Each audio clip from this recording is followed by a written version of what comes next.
and thank you kindly for joining us on the I Love CVille Show. We enjoy connecting with you through a network that has a studio located in downtown Charlottesville, a network that utilizes social media and podcasting platforms to connect with you, the viewer and listener, about topics that are tied to the Charlottesville, Albemarle County, and Central Virginia communities. Today's show is a reflection of those ties. We'll take a macro topic like the presidential debate and try to localize it on the program today. We'll talk Glenn Youngkin. He now has appointed 13 of 17 Board of Visitors members, and we'll discuss this or unpack this. How will the Youngkin appointees change the University of Virginia, influence the University of Virginia, and how will the Youngkin appointees change, influence, and impact Charlottesville City, Albemarle County, and Central Virginia in totality? I have a lot to unpack with that topic. We'll talk a parent suing the Virginia School Board Association. One of our valued viewers and listeners sent us this topic via Facebook message earlier today. I thank her for sending us this topic. I did not see it. I encourage all the viewers and listeners that listen or watch this program, if there's something that you want to hear discussed on the show, send it to Judah and I. We're available via DMs, email. Just let us know, and most likely the program, your topic, will come on the program. This parent is a Hanover County parent. She filed a Freedom of Information Act request, wanted copies of the Virginia School Board Association's financial records. The VSBA said, "No way, Jose. You're not getting our money. You're not seeing how we spend our money. You're not getting these documents." And the parent has now filed a lawsuit demanding these financial records, insisting that the FOIA is legitimate because the VSBA is a governmental organization that receives a majority of its fund from tax dollars. The VSBA has attempted to have the lawsuit dismissed, but a circuit court judge ruled against them. Ladies and gentlemen, the crossroads of politics in our public school system continue, if anything, gain momentum. Judah Wickhauer and I will talk about Richmond, Virginia, named as the best town to visit in 2024 by CNN. We'll talk Charlottesville's new tax rates, which go into effect, is it today, Judah? I believe it is today. Go into effect today. 1st of July. 1st of July. So less money in our pocket. Yeah. More money in the hands of local government. I've already seen restaurants starting to put up notices about it. Just asking people to be kind. Can you imagine the headwinds that restaurants face right now? And now they're having to put signs in their windows saying, "The man is taking more of your money. It's not us. It's the man." We'll talk about that on today's program as well. We'll talk Reese Beekman signing a two-way contract. This is something we'll cover with the Jerry Ratcliffe, the Virginia Sports Hall of Famer, on the Jerry and Jerry Show tomorrow. For the first lower third, Judah Wickhauer, why don't you put the Joe Biden-Donald Trump debate on screen? We'll shift up the headlines and talk Donald Trump, Joe Biden. This was Thursday night. We were off air on Friday. My family was moving. As a result, we did not do a show. Moving is the absolute worst, especially when you have children that are as young as 19 months and 6 years old. All things considering, happy to be in the new house, happy that process is behind us. But I missed connecting with you on Friday, in particular because of this presidential debate. Donald Trump, I thought he stuck his foot in his mouth when it came to Charlottesville. I was disheartened. I couldn't believe that Biden even brought it up, especially considering the last week of top of the headline news about it. I was disheartened to see Donald Trump say Charlottesville was debunked. I was disheartened to see Joe Biden again leverage Charlottesville for political purposes. Yeah. Both men, Joe Biden and Donald Trump, are utilizing Charlottesville as if we are pawns on a chessboard for political purposes. Okay? The debate was a disaster. If there's a winner of this debate, clearly it's Donald Trump. And that's not an endorsement for Trump, right? But it's a sad state that is Joe Biden. Although at the very end, I was giving it to Biden. He was actually answering the question. He was actually making points, whereas Trump wouldn't even answer, the final questions and just kept going on and on about the same BS that he kept going back to. I'll push back on that, Judah Wickhauer. Even the Democratic Party is trying to distance itself from Joe Biden. Joe Biden came across as a man I'm not surprised. that was not mentally coherent, was struggling to string sentences together and keep his train of thought going. Today on CNBC, Squawk on the Street, one of the morning shows on CNBC, I was watching Andrew Ross Sorkin say this. Very well watched show. Okay. He said this: "We have all been fleeced by the current president. They roll the current president out and have him read a teleprompter and utilize him as a puppet for pomp and circumstance purposes. But when he is having to think on his feet, ad-lib on the fly, or answer questions on the fly, he does not have the mental capacity to do so." And Andrew Ross Sorkin asked his guests, does that gaslighting impact how the media covers Joe Biden moving forward during this race? That is a great question. Yeah. If we have been fleeced, the wool over our eyes, by whomever, about Joe Biden's mental capacity, mental capabilities, and just being coherent, if they used him as a puppet for kissing babies, for shaking hands and reading teleprompters, covering who he really is mentally, should we not all be angry, concerned, frustrated? We were tricked, and we saw it firsthand on Thursday night. I'm no Trump fan. I'm no Biden fan. Hell, I'm no RFK fan. But what I do know is one of the guys that was on stage on Thursday evening, if he's asked to represent the country for the next 4 years when he's 81 right now, that is a terrifying proposition. No doubt. Anything you want to add to this before the next topic? Yeah, like I said, I thought he had his lucid moments, but when I first started watching, I missed the very beginning, and I came on to Biden giving his what would you call it, a frown, a scowl? It just looked like confusion writ large across his face. How many times did the camera catch Joe Biden eyes frozen without blinking? Yeah. Why was the man not blinking? Kevin Yancey pushes back on me and says, "So Jerry, you're 100% every day, 24/7?" My response to Kevin Yancey is, I host the I Love CVille Show. I'm not the leader of the Free Union. Very big difference in job description. I'm not negotiating treaties, driving economic policy, keeping our country out of wars, preventing wars, interacting with bureaucrats, Congress, U.S. senators, contemplating tax cuts or tax spending. I sit here 12:30 to 1:30 for the most part and talk about Charlottesville. And no, Mr. Kevin Yancey, public speaking is not public speaking. Public speaking, when you're the President of the United States, is the most basic description of your job. The most basic description is public speaking. And on Thursday night, we didn't get that. And the interesting aspect of this, Judah, is navigating this topic. Navigating the crossroads between ageism, becoming geriatric, mental capabilities, and losing them. It's a sad state of affairs because we struggle. It's like the conversation I had this morning with a doctor when it came to obesity. You struggle to have conversations like, I'm overweight, I need to lose, I'm just talking in general terms, 20, 30, or 40 pounds for health purposes.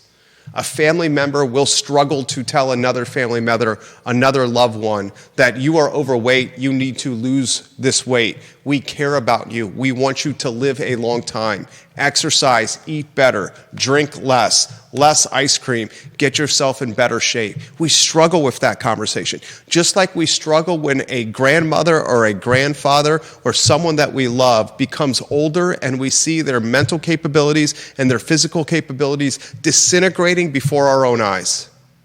The terrible thing is that disintegration is happening before the entire world. Yeah. As opposed to in the confines, the comfortable, trustworthy, and friendly confines of someone's house and where they grew up amongst their loved ones. Yeah. If Donald Trump plays his cards right, this is what he does. And he's not going to be able to do this because he's Donald Trump. He just stays quiet. Just toes the company line the rest of the way and let Joe Biden implode. All right, next topic. Unless you want to add anything to this. Yeah, I thought just one last thing. I thought the Charlottesville thing was a little overblown. Like I said, I can't believe that that Biden even brought it up. But is it still a thing to everyone? Like, has anyone proven that he was talking about anything other than people? I mean, can we all agree that there were people who did not want the statues taken down, and that had nothing to do with racism or white supremacy or the KKK. There were some people that just didn't feel the monument should be removed. Can we agree on that? We know that there are people that did not want the monuments removed. Yeah. Trump made a mistake with his phrasing. Okay. And how he phrased it. And that phrasing was taken out of context. Right. As someone locally in Charlottesville who has a platform and says things all the time, opinions all the time, some of them taken out of context, I'm very well aware of how phrasing and sound bites can be misconstrued. And how he phrased what happened in Charlottesville was optics-wise, not strategic. Right. The fact that Biden continues to bring it up, 7 years later?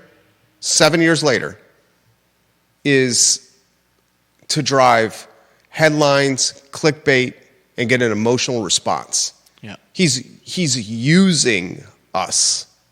Mm. He's using us as if we were pawns on a chessboard.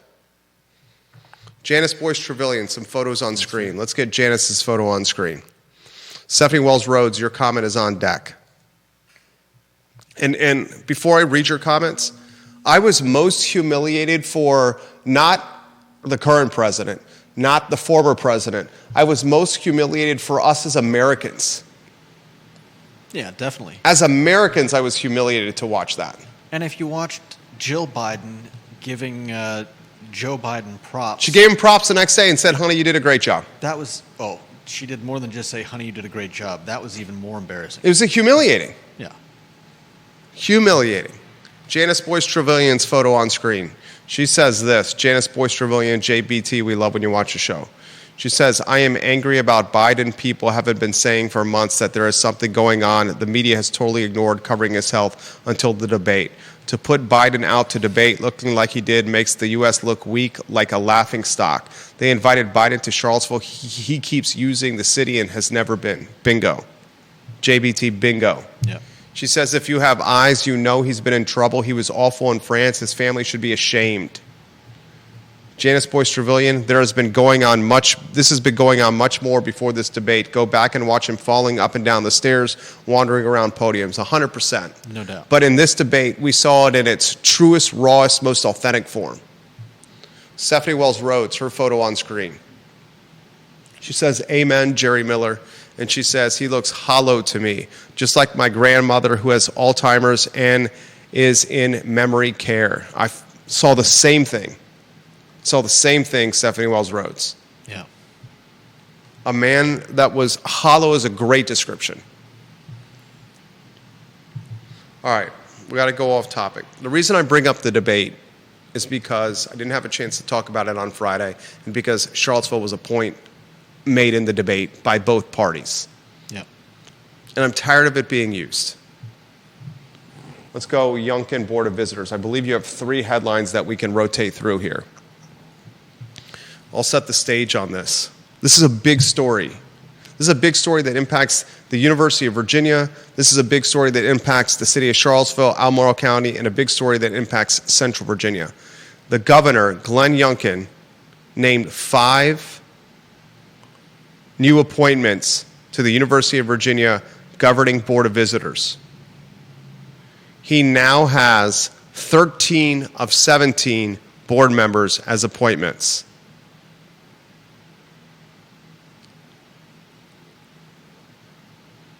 How is this going to impact UVA, the city of Charlottesville, Albemarle County, and Central Virginia?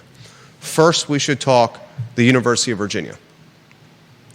The Youngkin appointments, 13 of them, will most certainly galvanize to control the board. The Youngkin appointments will most certainly galvanize to change the narrative. And the narrative of the University of Virginia right now is one that is rooted in diversity, equity, inclusion, and initiatives around that DEI acronym. Which we're seeing a lot of.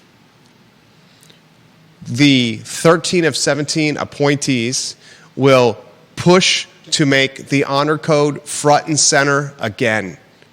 The UVA one-sanction honor code has been diminished and marginalized to the point my father, an alum of the university, says, I don't even recognize the school anymore. The 13 of 17 appointees will influence the university in how it portrays Thomas Jefferson.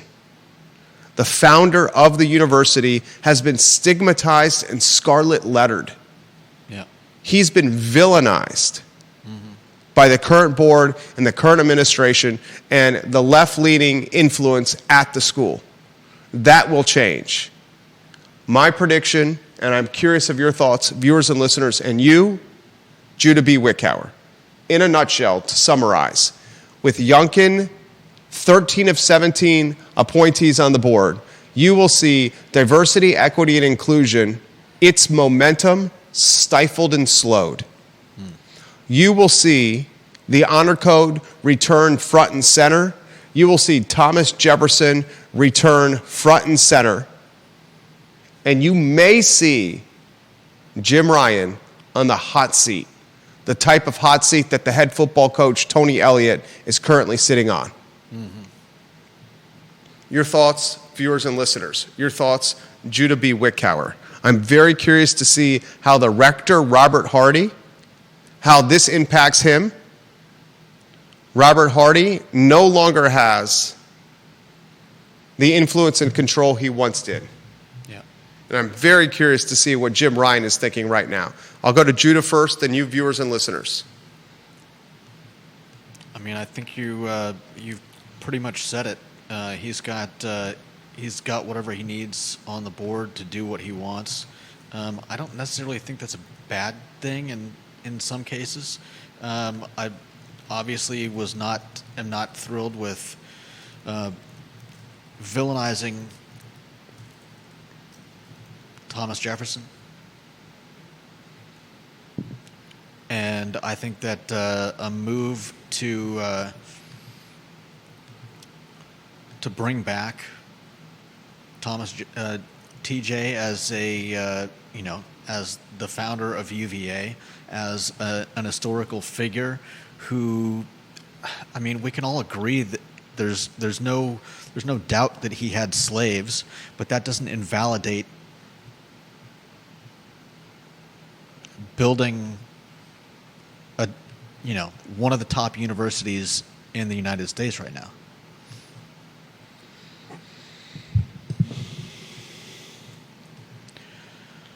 Viewers and listeners, let us know your thoughts.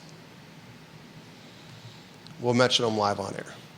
The next questions we should be asking ourselves is, how will this permeate through the city of Charlottesville and Albemarle County. Because UVA drives the city of Charlottesville and Albemarle County, and UVA drives Central Virginia. Also, on Friday, over the weekend, I don't know if you saw, and he's a valued viewer and listener. He's come on the show. I have tremendous respect for him. The Albemarle County Commonwealth's Attorney, Jim Hingley, is moving to keep the audit report about the killing on grounds at the University of Virginia with the 3 football players sealed. Right. Did you see that? Vaguely, yeah. I saw a little of it. I didn't really dig into it. Do you have a take on that? I mean, we both like Jim Hingley. I think he's probably got. I doubt this is some kind of. He's not like working with the university to hide anything. I think it's safe to say he's likely doing this for a very good reason, and I think I'll speak for myself when I say that I trust him in this, and if this is what he's pushing for, then we'll have to wait and find out if they decide to release it later. Here was the headline from Haw Spencer in the Daily Progress over the weekend. Albemarle County prosecutor moves to prevent release of UVA shooting report. The report, originally promised to the public, costs some $1.5 million in taxpayer money, $1,500,000. This report was initially promised to the public. It is now being kept on the hush-hush and on the DL. I, like you, have significant respect for Jim Hingley, the 2-term Albemarle Commonwealth attorney. Yeah. I think the man is excellent at his job. I appreciate his time on this program, the handful of times he's been on here. Mm-hmm. I will say this. The optics of not releasing this report leaves the average, common, everyday man and woman, including yours truly, asking, what are they hiding? Does it have to be hiding, or can't it be that there's information that could be damaging to a court case down the road? The killing of these 3 football players at the hands of a former football player and UVA student, and the injury of Mike Hollins and another UVA student, all that were shot, 3 killed. This consumed Charlottesville, Albemarle County, and Central Virginia for weeks. And for good reason. The day this happened, the town, the region, was glued to their screens and nothing else. Mm-hmm. The school shut down. The city was on lockdown. The county was on lockdown. There was a manhunt with multiple police agencies hunting a 20-something student. We know over the course of what happened that this student was rumored and reported to have a gun on his person and on grounds over a number of times. Mm-hmm. He had brushes and run-ins with the law. And when it comes to our students in a public university and the safety of our kids, we should know what went wrong. We deserve to know. We deserve to know the skeletons in the closet. Because it's taxpayer dollars funding the school, and our kids are the ones attending.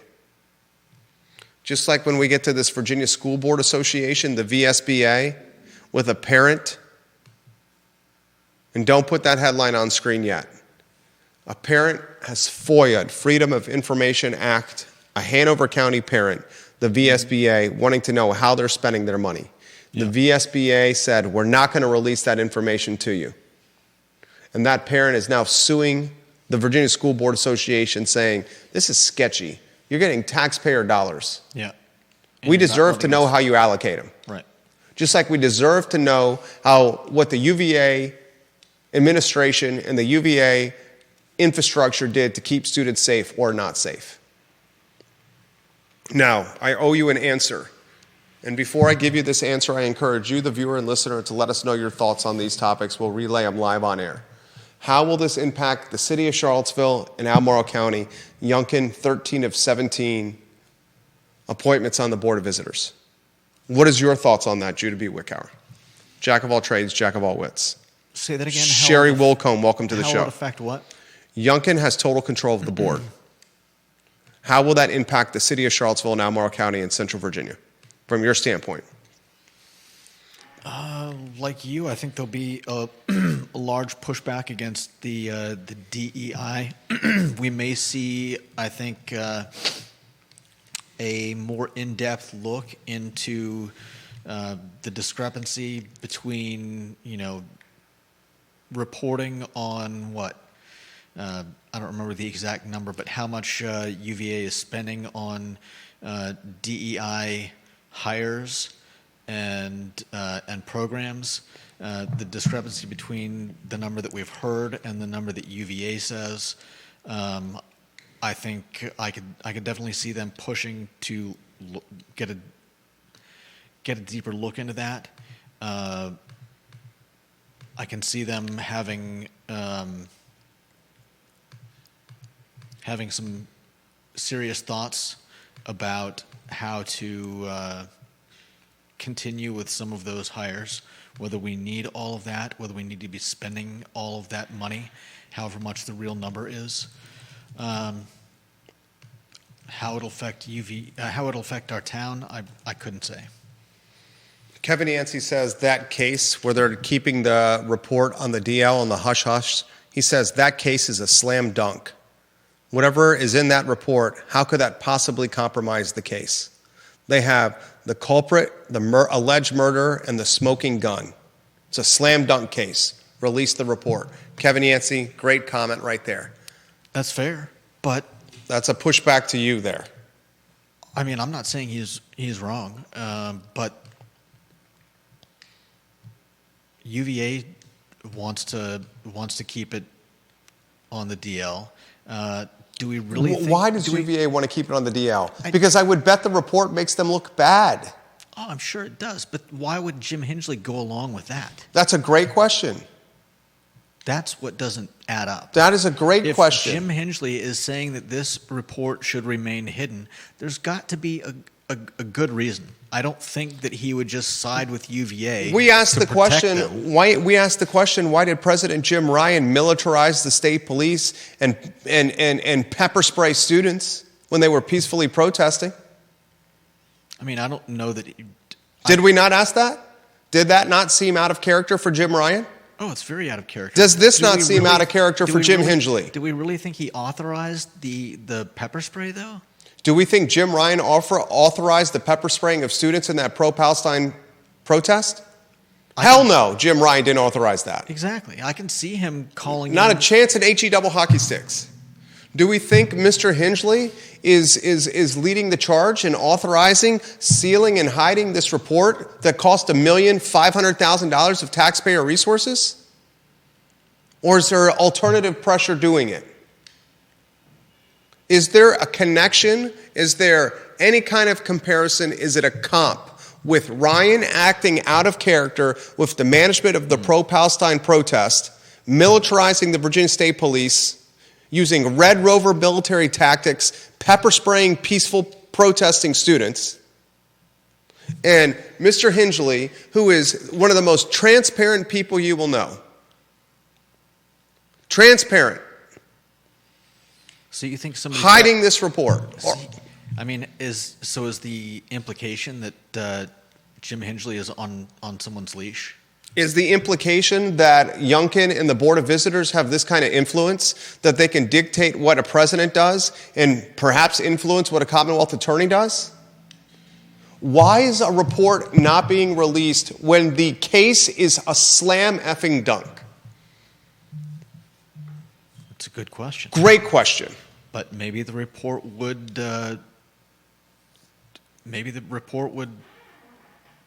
Make that slam dunk not so much a sure thing. Kevin Yancey says they want to maintain their image. That's why. i.e., they have something to hide. But again, why would Jim Hingley care about UVA's image?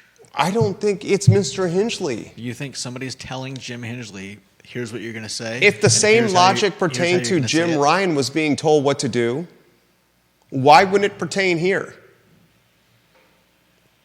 They're two very different people. I can see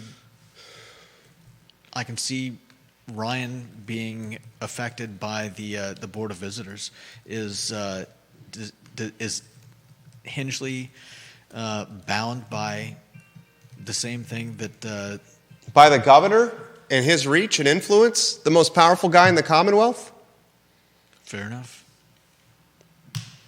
So now, how does what you think it is? I think it's a conversation worth having, because this seems out of character to me when it comes to the Mr. Jim Hingley that I know. Yeah, I agree. If it's just a matter of protecting UVA's image, it seems very out of character for Jim Hingley. Right. And the case he's prosecuting is a slam dunk.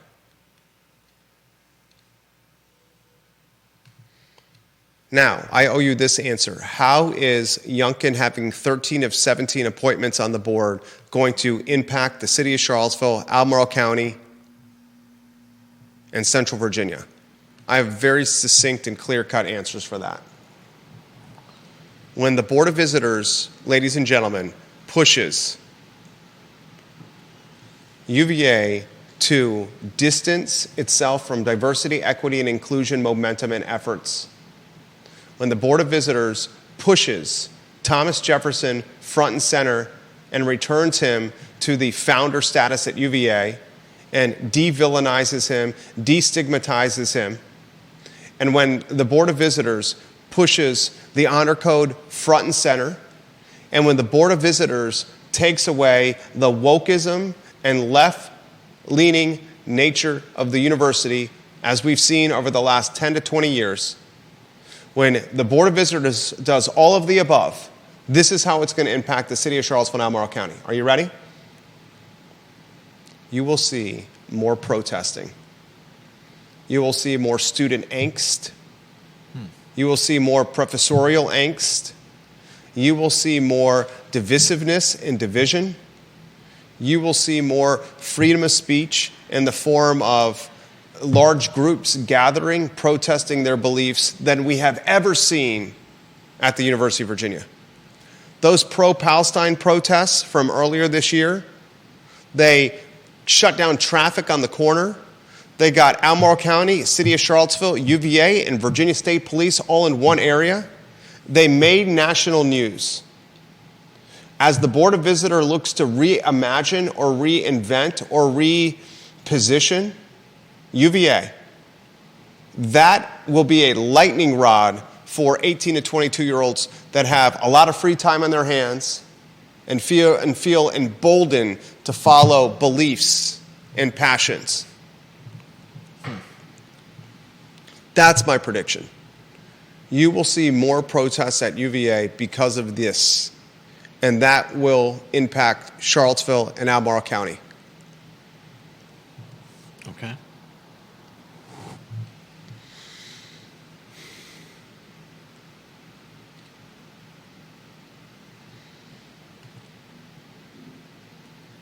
Get the politics out of schools.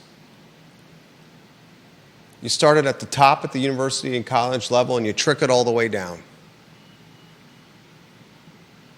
Great lead into VSBA. Perfect segue. Set the stage. Virginia School Board Association with the lower third and what's going down. With the parent suing the board, I mean, there's a lot in there. I thank the viewer and listener for sending us this story. We recently had a member of the fairly newly created School Board Member Alliance. Yeah, and maybe I think this is a prime time for SBMA to be on the scene, especially with what we're learning about VSBA. VSBA may allege themselves to be nonpartisan, but I think it's pretty clear that they are. This article that you sent is telling. I'll set the stage here for the viewers and listeners. It's the who, what, when, where, why. On June 26, 2023, a parent in Hanover County filed a Freedom of Information Act request for copies of the Virginia School Board Association's financial records, only to have her request denied. The Virginia School Board Association says it is not subject to FOIA requests despite being a public organization. The mom, the Hanover County mom, turned to the Founding Freedoms Law Center, which is the legal arm for the Family Foundation. And the Founding Freedoms Law Center, in conjunction with the mom, filed a lawsuit against the VSBA, arguing that the VSBA is subject to Freedom of Information Act requests because it is a government organization that receives a majority of its funds from tax dollars. The VSBA attempted to have the lawsuit dismissed, but a circuit court judge ruled against them. Now, a date for the next hearing is being set. Time will tell. This is what is the alarming aspect of this story. The Virginia School Board Association is supposed to be nonpartisan, and that's what it claims. By their own claim. Their own claim, yeah, on their website. But many would argue, parents across the Commonwealth would argue, teachers, administrators, I would bet even superintendents, certainly taxpayers, would argue that the Virginia School Board Association has a leftist agenda, which has become obvious to parents in recent years. Yeah. Now, parents are asking the VSBA to open their books and demand to know how they're spending their money. Yeah. And not just obvious to parents. I mean, read on, and it says, filings show the VSBA keeps 3 paid lobbyists to actively oppose Republican-sponsored legislation. I mean, if that's not picking sides, I don't know what is. A leaked video from a 2022 VSBA conference in Richmond reveals their chief lobbyist, Stacey Haney, attacking Republican legislation that advocates for parental rights as unconstitutional. We have an association, the Virginia School Board Association, that actively works with school boards in the Commonwealth of Virginia, elected officials, and trains the school boards how to act, how to vote, how to pass policy, how to align with superintendents, basically how to shape public schools in the Commonwealth. Yeah. We have a lobbying group funded by taxpayer dollars that tells the elected officials who determine how budgets for public school systems are spent. And they are refusing to open their books on how they spend their money. Yeah. A common question of today's show, what is there to hide? Yeah. What is there to hide in the $1,500,000 report with the UVA shooter that killed 3 football players and shot 2 others? What is there to hide with the Virginia School Board Association? Yeah. If this doesn't sketch you out, ladies and gentlemen, I don't know what sketches you out. Especially where people's kids are involved. Exactly. Our children. People that we're being fleeced again. If there's any organization that should be transparent, it's an organization that has control over how our children are taught. There it is. Judah B. Wickhauer. Bingo. We're being fleeced with how they're positioning Joe Biden. We're being fleeced by who called the shots in the pro-Palestine protests where the Virginia State Police was militarized and students were pepper sprayed.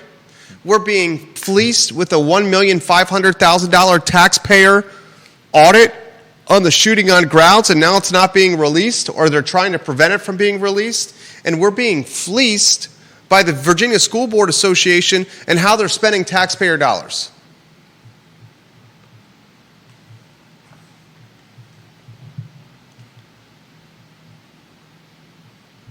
That ain't right. It's definitely disturbing. It is disturbing. Follow the money, ladies and gentlemen, always. Follow the money. Anything else you want to add to this topic?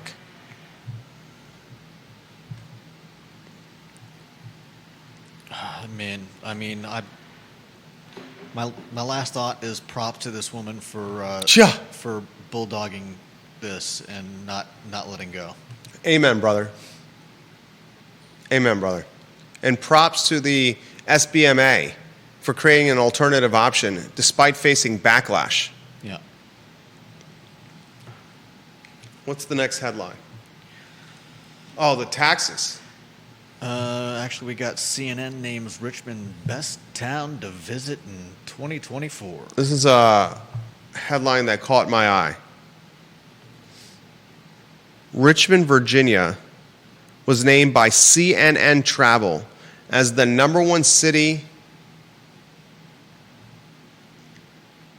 This isn't just Virginia. Did they say Virginia on the headline? I don't know. I've never seen the headline. It's best town to travel in the United States. Is that what you have for the headline? Let's see. CNN names Richmond best town to visit in 24. Okay. That's what you gave me. Thank you. CNN Travel is calling Richmond, Virginia the #1 town to visit in the entire nation in 2024. Richmond, Virginia 1, Providence, Rhode Island 2, Tacoma, Washington 3, Portland, Maine 4, and St. Louis Obispo. St. Louis Obispo? That's your stopping grounds. It's not my stomping grounds, but it's Southern California. California 5. Ladies and gentlemen, I want to highlight this to you. When I was growing up as a tyke, as a lad in Williamsburg, Virginia, Richmond, Virginia was the murder capital of the United States. When I was growing up 50 miles from Richmond and Williamsburg, my family used to joke, that's where you don't want to go. And in a very short time, Richmond has reinvented itself, repositioned itself, rebranded itself.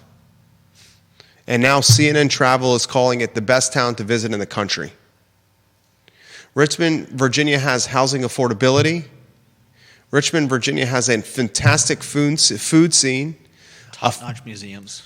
Incredible museum ecosystem. Walkability, bikeability, neighborhoods, a big town with small flair, incredible music. Did I say housing affordability? In a lot of ways, Richmond, Virginia is the yin to the Charlottesville yang. The yin to the Charlottesville yang. And Charlottesville's housing affordability issues are now seeping into Stanton, Augusta, and Waynesboro. Headline Daily Progress today. Stanton, Augusta, and Waynesboro housing market squeezing out renters and buyers, expert says. We also have one of, I think, Charlottesville's last trailer parks getting sold, which is terrifying for the residents, and one can only hope that they're not all pushed out as well. Where is that? Down Carlton. Who's buying that? I don't think anyone knows the buyer yet. Where was that? In which article? In which media outlet? Let's see, I think it's on Charlottesville Tomorrow.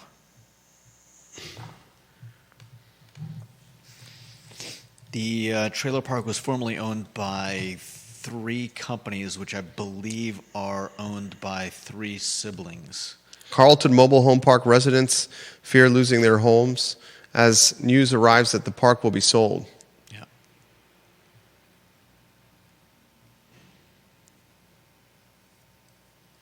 The owners received $7 million offer for the property. Mm-hmm. It's unclear who made the offer. Yeah.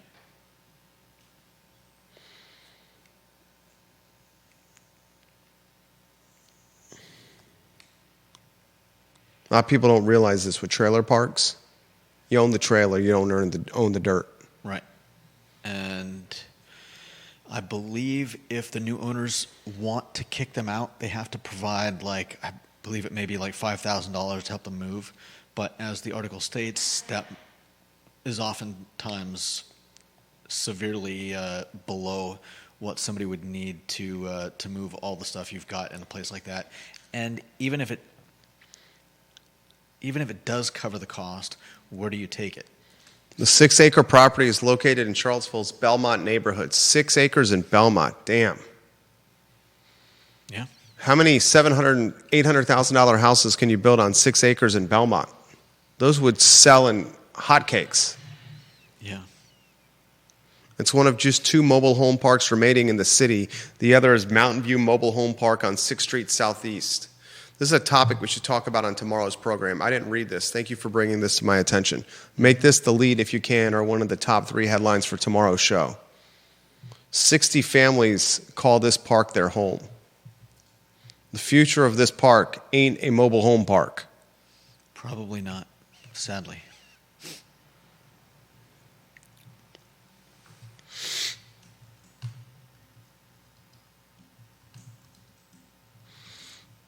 Let's go to Deep Throat, number 1 in the family.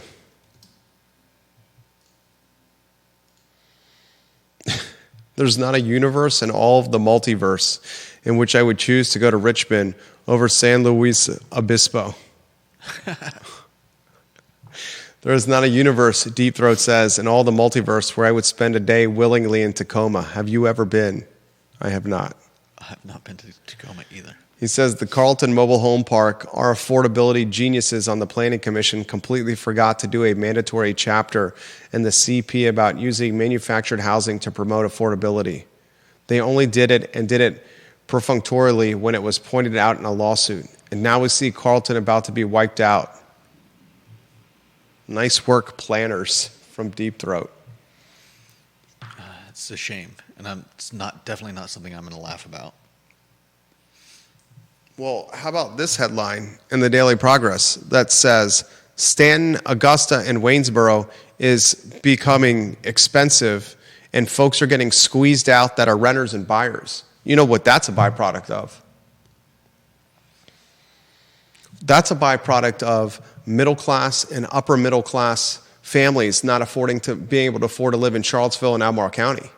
Yeah. Well, So as your middle class and upper class can't afford to live in the city and in Albemarle County, they go to the adjacent communities, Waynesboro, Augusta, and Stanton, and scoop up that real estate, gentrifying that real estate. well, the middle class is disappearing. And not just because they're moving out. Middle class is getting squeezed. I wouldn't say it's disappeared yet.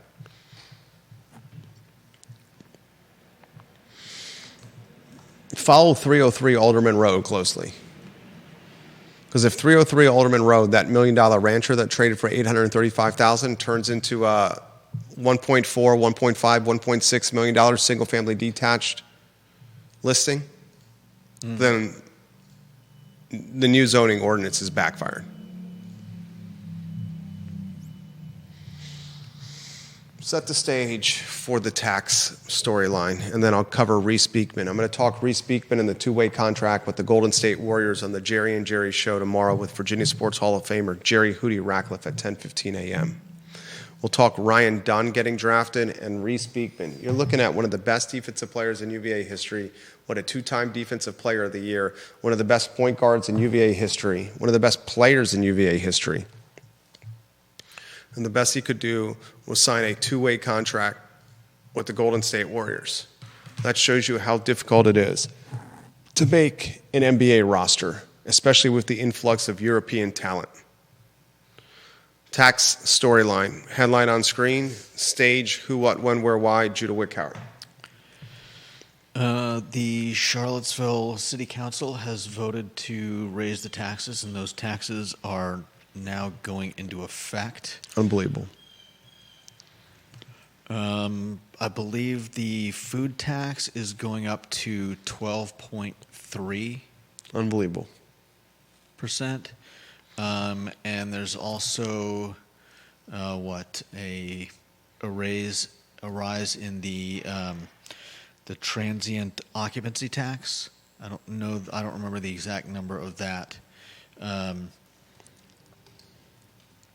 But I don't know if anybody else has noticed this. I had lunch at a restaurant yesterday, and they had a sign up on their glass door mentioning the fact that they are sorry and that this is something that they are complying with the city with.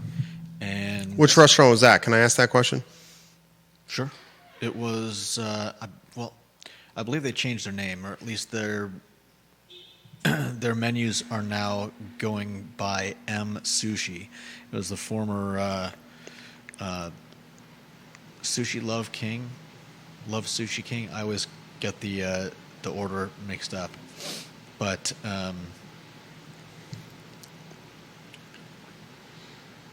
they had a sign front and center on the door saying, "Hey, don't hate us, please."